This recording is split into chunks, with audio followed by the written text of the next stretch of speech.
It's an example of a card that has a really high entry fee, but if you're able to plan and take advantage of things that Hmm. come along with the card, it actually ends up paying you back better. Hi, I'm Kim Tolson and I'm the traveling therapist. It's my passion to teach therapists how to navigate online private practices and multiple income streams so they can travel the world. I'm a digital nomad with a virtual insurance based private therapy practice and a multi six-figure coaching business. I'm obsessed with entrepreneurship and developing tools that can help therapists live an adventurous lifestyle. In this podcast, I will discuss my journey as a digital nomad. I'll chat with other traveling therapists and help you navigate the complexities of running an online insurance-based practice. I'm so glad to have you with me on this journey. Hi, everybody. Welcome back to another episode of the Traveling Therapist Podcast. I'm super excited today to have Curt Widhalm with us today. Did I pronounce it correctly? Curt Widhalm. Widhalm. I don't know why I can't say your last name. Anyway, he's amazing. He's the co-host of the Modern Therapist podcast and also a therapist in Los Angeles. So I met Curt at a conference in St. George, Utah. And, we were talking about the regular like conferencey stuff, but then we started talking about traveling as therapists. And then Curt was like, yeah, I'm really into travel hacking. And I was like, no. So we started just having this big conversation around travel hacking. So I asked him to come and be a guest on this podcast to let you guys know what he knows about travel hacking. But before we do that, Curt, will you introduce yourself and just kind of let everybody know what type of traveler you are as a therapist and how that works in your life? Absolutely. So, as you mentioned, I'm based in the Los Angeles area. I travel and I speak at a bunch of conferences. I have done a lot of legislative work for our field. So, I'm flying up to Sacramento to deal with California legislation stuff. I've been in DC several times working on federal legislation stuff. And I also just love to travel personally outside of my work. Yes. And that is really where being able to go out and see the world has made me run into some issues, but it's also made me find really what ends up working for me. I love that. Yeah. So how'd you get into the travel hacking side of it? Because it fascinates me, and I really still haven't figured out the best system to do all this. But just how did you get into that world of travel hacking? So I like to get free stuff. Yeah. And if I can get things doing the things that I'm already doing, those are all just bonuses. It helps me to level up my life. And sometimes just a little bit of research into things helps to just find rewards that are out there just for doing stuff that I do in my day to day life. Yeah. I love that. Yeah, I'm like that too. I'm always looking for a deal. I probably spend more time looking for deals than just spending the money that, it would have cost me to find the deal. But yeah, I obsess about deals. So So when we met, there were three major like travel hack stories that you told me, and I would love to just share them with the audience. And the biggest one was the story about your Tesla. will you Yeah. will you talk about that and share like just I want to know how you figured that out and how it worked out, and then also talk about just like putting money on credit cards and all of that that comes with it. Sure. So I will preface all of this by saying this is largely about money and about credit cards, as you're pointing out. And so if you're not good at organizing, if you're not good at paying your credit card bills, don't get into this lifestyle. This is Yeah. something that does require some organization. But if you're an organized person, you pay off your bills every month, there is credit cards that are willing to give you all sorts of airline miles and all kinds of stuff. And you start by prioritizing what it is that you're trying to earn. Mm. And for me, a lot of what I'm trying to do is accumulate airline miles. I want to fly the world. I want to do it for free. I want to get upgraded. Yes. And anything that I can do to earn credit card airline miles, I will try and see as long as it makes sense. I'm not going to pay, extra fees for people to, "Oh, we'll charge you 5% more to put it on your card." That's not worth it usually for me. But if somebody's like, "Hey, we take credit cards and I'm able to put this on my card," I'm going to.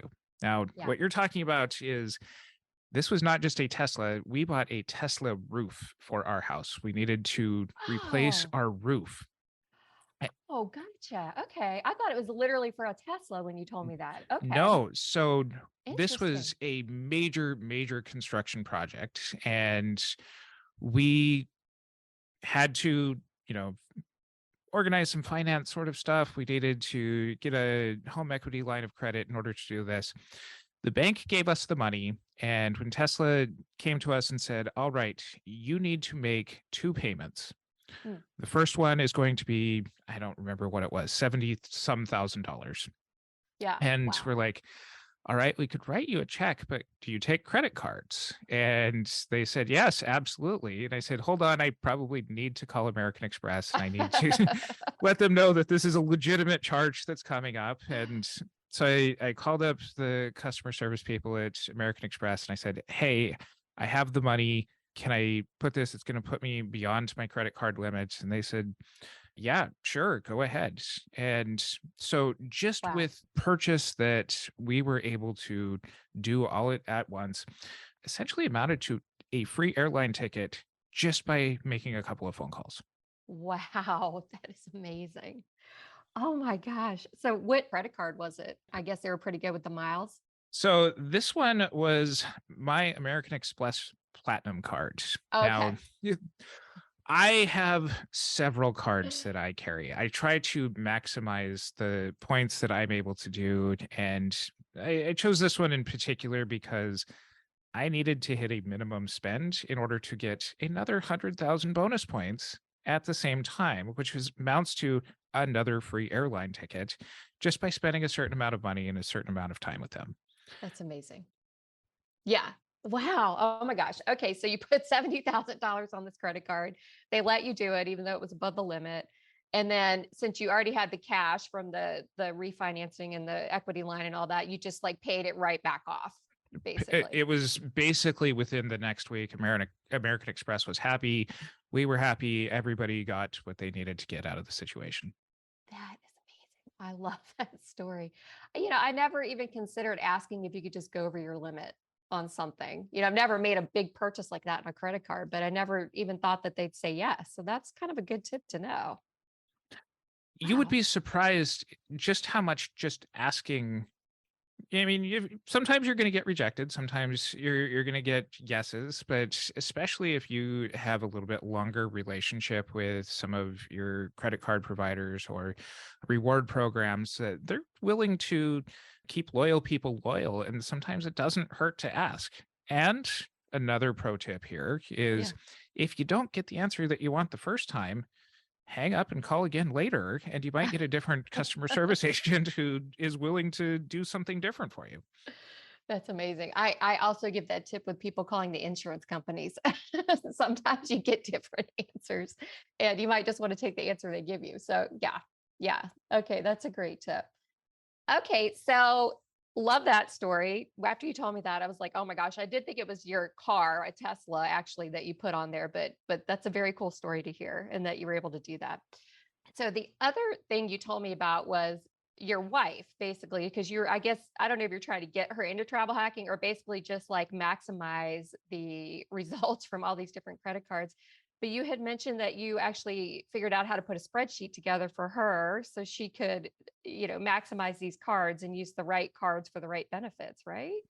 Yes. So, as I mentioned, we like to maximize what we're doing. And it mostly what we're trying to do is collect airline miles, but sometimes depending on how you value your airline miles, those might only be worth 1.5 or 2 cents each. Right. And if you can get cash back at, 5, 6, 10%, depending on what you're purchasing, it might be worthwhile having a couple or a few different credit cards, or like we have in our family right now, probably about 15 credit cards. Hmm. And this can get confusing and overwhelming sometimes. So each quarter, which is about when most credit card companies are going to cycle through to their next reward program, I create a little schematic that says, where are you at? Are you at the grocery store? Are you at the gas station? Are you purchasing from, an online retailer sort of thing? And little arrows point to which card that we should use at that particular time. Wow. Like a decision tree kind of. That's what it is. It's a decision tree that says Wow. this month we need to use this card. So we are able to kind of cycle through our gear and be able to get, 5% back at this store during these months on this card, 8% back in these months on this card. And throughout the year, we're able to just maximize how much we're able to get back just by being organized and by willing to carry a couple of extra cards around with us. Yeah. Oh my gosh. That is amazing. I want to see that. Like, do you sell this schematic? No. Well, I do, whenever anybody asks me about this kind of stuff, I Yeah. do say you have to have your credit in line Mhm. before you really do this, because each card is a credit pull on your credit score. Yeah. And it's something where you can't just go out and sign up for 10 credit cards all of a sudden. And some of these have, fees that are incorporated with them. So Mhm. I I could share with people, but it's going to be specific to what each person's goals are and what they're really aiming for, that I Yeah. like to have more of a little bit of an individual conversation with here. Yeah. I understand that.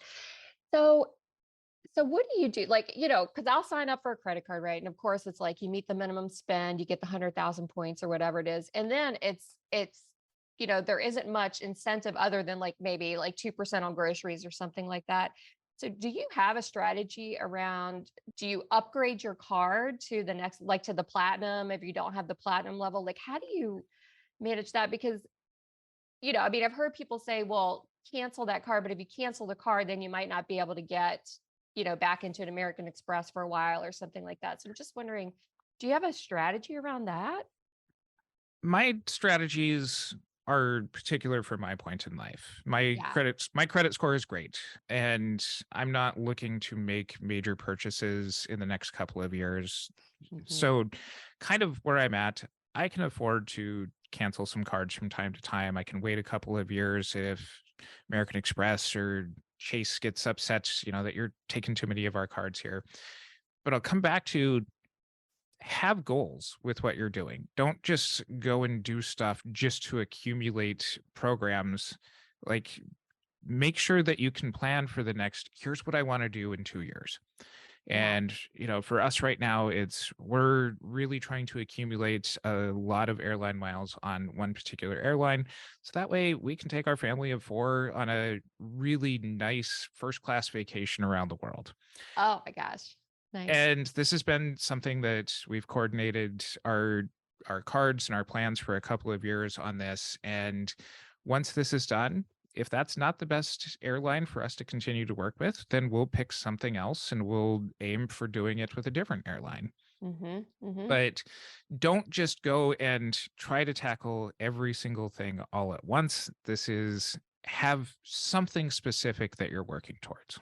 Yeah, I love that because if you sign up for like 4 great deals and you got a minimum spend in 3 months, you're not going to be able to hit all of those. So being strategic and intentional about which ones you're picking and why you're picking and timing it correctly. Yeah. Absolutely.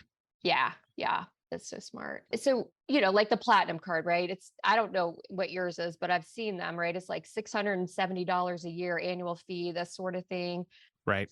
Do you calculate that in like, okay, with the annual fee, but I'm also getting TSA pre for free and I'm getting this and I get the airport lounges and all this stuff. Like, do you pay attention to all of that? Absolutely. I don't pay for cards that I'm not getting at least that amount of money back. Smart.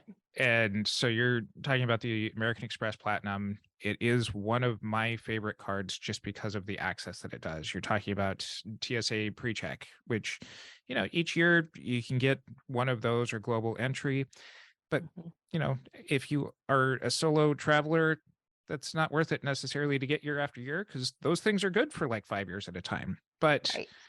now my kids have global entry in the years that I am not paying for myself. My wife has it. I have it. There's $200 a year in airline reimbursements back. You sign up Yeah. and pick one airline.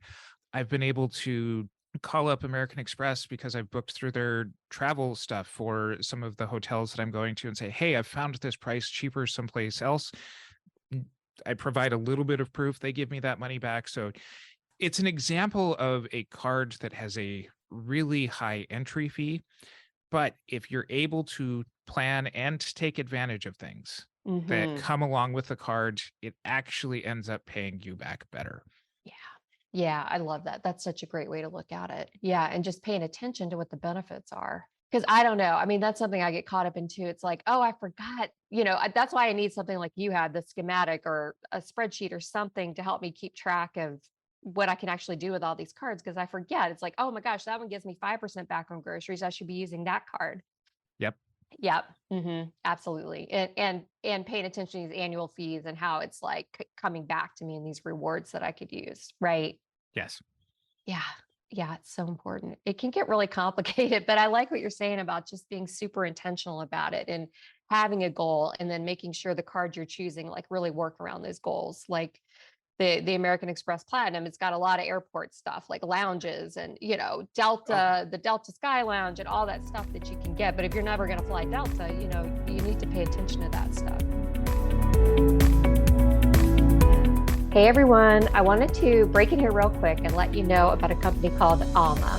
As you may know, I have a variety of resources available to therapists who want to bill insurance in their private practice. I have a comprehensive membership to teach you how to bill on your own, but I also refer mental health practitioners to companies like Alma who can do your billing for you if you don't want to hire billers or do it on your own. If this sounds like the kind of support you need in your insurance-based private practice, consider joining Alma. Get the tools and support you need to manage and grow your private practice, accept insurances, and focus on what matters most, delivering high-quality care to your clients. I've shared my personal referral link in the show notes of this episode if you want to schedule an appointment and check them out.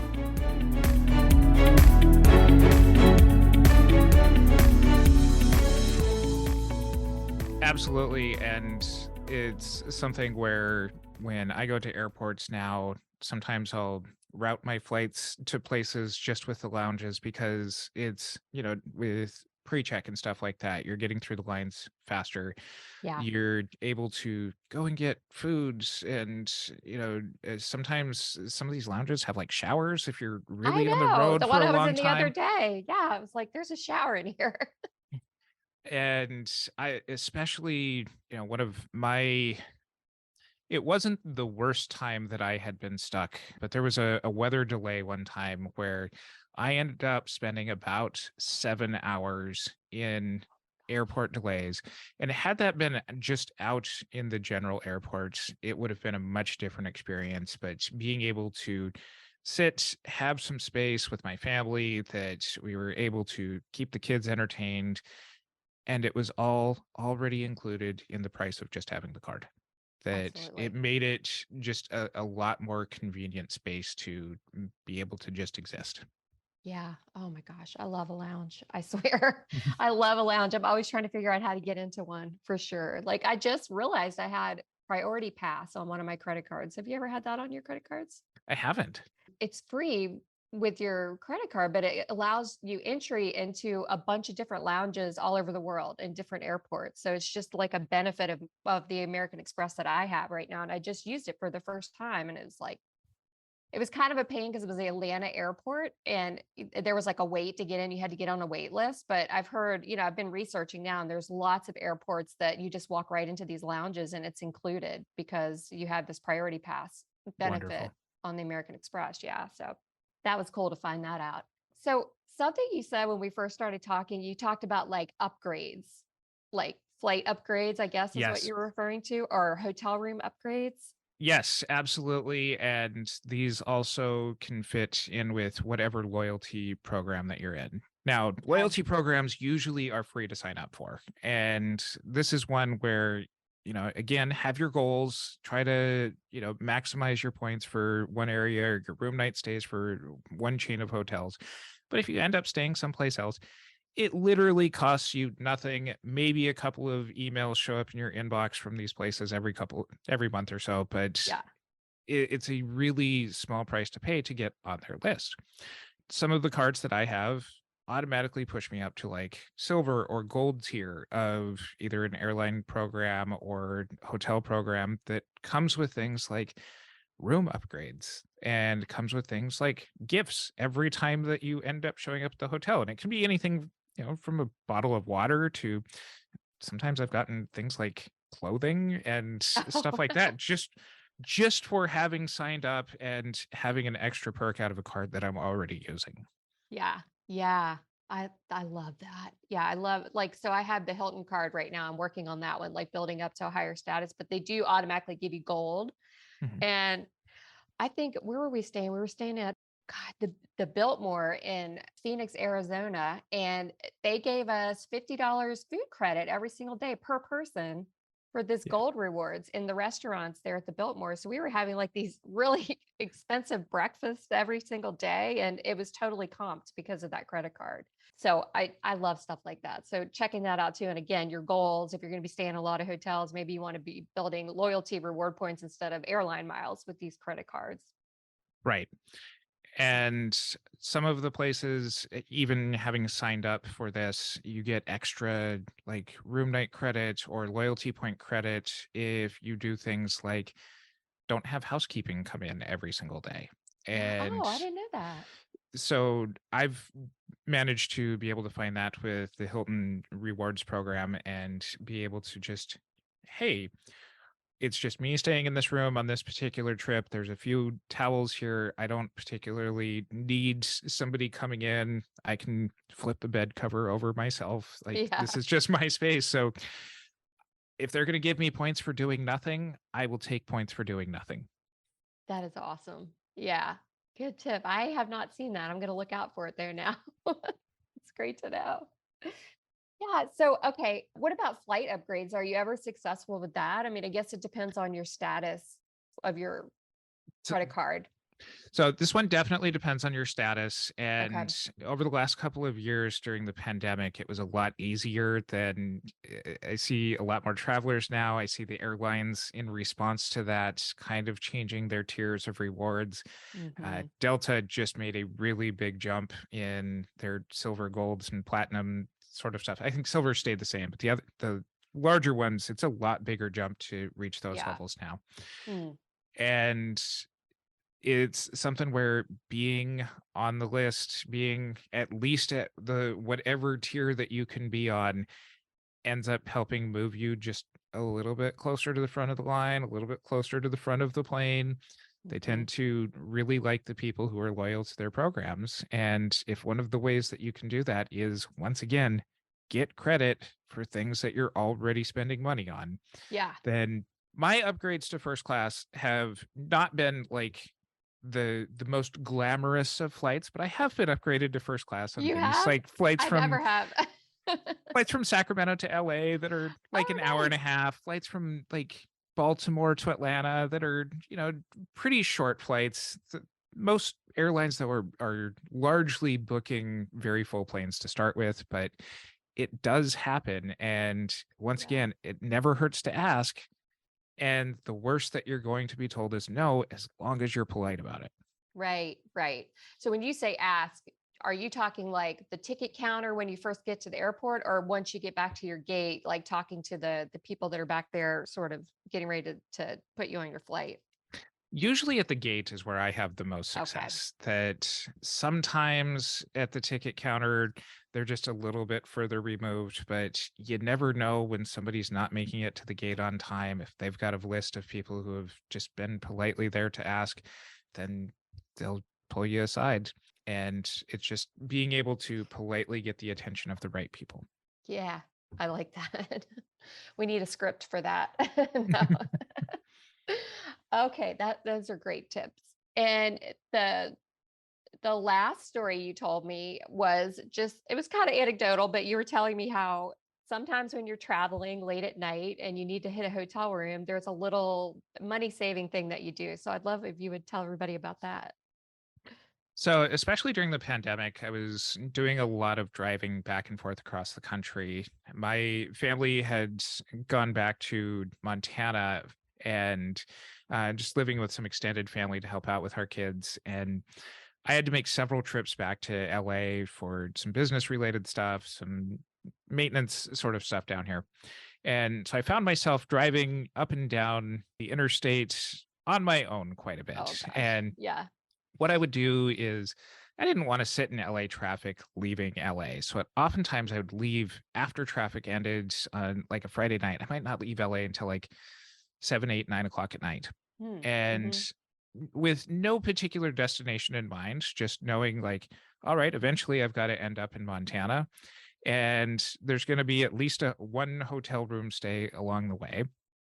And when it would get time for me to pull over for the night, I'd find a hotel and I'd walk up and, usually this was well after midnight at some point, but I'd ask, "Hey, do you have any open rooms and what's your cash rate?"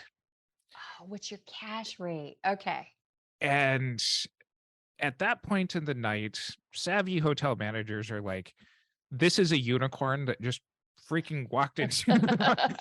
They are not going to fill a lot of rooms if they have them open. And Mm, if this is something that can save me a pretty significant amount overpaying a credit card fee, I've had some success in some of the hotels being able to say, you know what, give us $100 rather than our normal room night rate of 175 or $200. I'm essentially getting a half yeah. price for still just a place to sleep and a place to shower and to be able to get back on the road the next morning. And usually it includes free breakfast. Yeah. That's a pretty good. Yeah. That's a good point. Yeah, because I was telling Kurt before I hit record that I actually tried it. I think I probably just seemed like really awkward and creepy. I don't think I said that, what's your cash rate? I think I was like, hey, can I slip you like 100 to like let us stay here? It's probably really awkward. So, I tried it twice. They said no, that they don't accept cash at those hotels, but I'm sure that there are a lot that actually do. So I just need to find a better way of approaching them. I found that confidence and sounding like you know what you're doing is half the battle. I think so. After hearing how you presented it, I'm like, yeah, that's definitely not how I said it. Yeah. And the hotels that I picked, worst case scenario, were ones that I was aiming for loyalty points anyway. And Hmm. what I've found on this is that you tend to Smart. get one or the other, that if they're going to take your cash, you're probably not being put in their system as that being at your cash rate. That it's just a matter of being able to know, all right, if I can save $100 here, that's worth not having to, put it on a credit card, being able to have to spend one more stay someplace else that I might already be doing anyway. You just kind of take what you can get and be happy with it. Yeah. Yeah. I love that. Yeah. And it's fun to try anyway. I like to try to get a deal. Yeah. Thank you. These are such great tips. Oh my gosh. I feel like I could just talk to you all day about this stuff. Is there anything I didn't ask you about around this stuff? Like any other tips that we didn't maybe talk about when we were talking in Utah that you think I, might help people? I will throw just one more precaution out there, Okay. is that know that any of these reward programs can change at any time, that you might be saving up for stuff and the programs get switched. And that is one of the risks of really going about it in this way. I've seen lots of people make mistakes by overextending themselves, trying Yeah. to hit minimum spends on things or buying stuff that they don't need in order to just get miles or something like that. This is something where I really do encourage you to be thoughtful and intentional with what you're doing.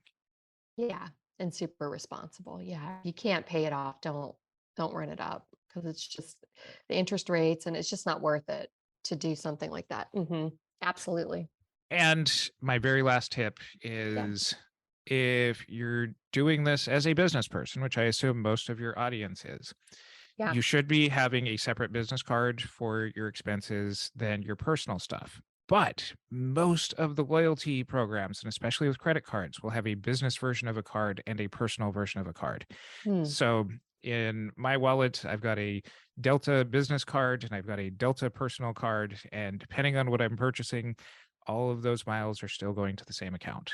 So Yeah. if you have a Oh, goal, interesting. you Hmm. can definitely end up with both your personal and your professional expenses going towards your same goals. Oh, I didn't even think of that. That's so smart. Yeah. Yeah. Thank you. Amazing. Thank you so much. So people just want to find you and more about you and what you're doing in the world. How would they do that? So my practice website, when are you planning on this episode airing? Probably in about a month and a half. Okay. Yeah. Mhm. My practice website is realhonesttherapy.com. This is Oh, our practice in Los Angeles. You can find out where I'm doing some of my professional stuff there. You can check out my podcast, The Modern Therapist Survival Guides. We're available on most of the podcast streaming places, and we have a weekly show that's geared towards therapists and things going on in our professions and with professionals. And you can find me on social media. You can connect with me in that way as well. yeah. And if you like dad jokes, he's the master of dad jokes. So if you follow him on Facebook, you're guaranteed to laugh a couple times a week from his dad jokes. That's just the way I roll. Yes, I love it. Well, thank you so much. I really appreciate you taking the time today to help everybody learn more about travel hacking. Absolutely. Wonderful to be here. Thank you so much for listening to the Traveling Therapist podcast. For show notes, links, and downloads, head over to thetravelingtherapist.com, where you'll be able to learn more about my journey, the courses I've created for you, and other exciting resources to make your dreams become a reality. If you've enjoyed this episode, please share with your traveling therapist friends, subscribe to the podcast, and if you love this episode, please leave a review.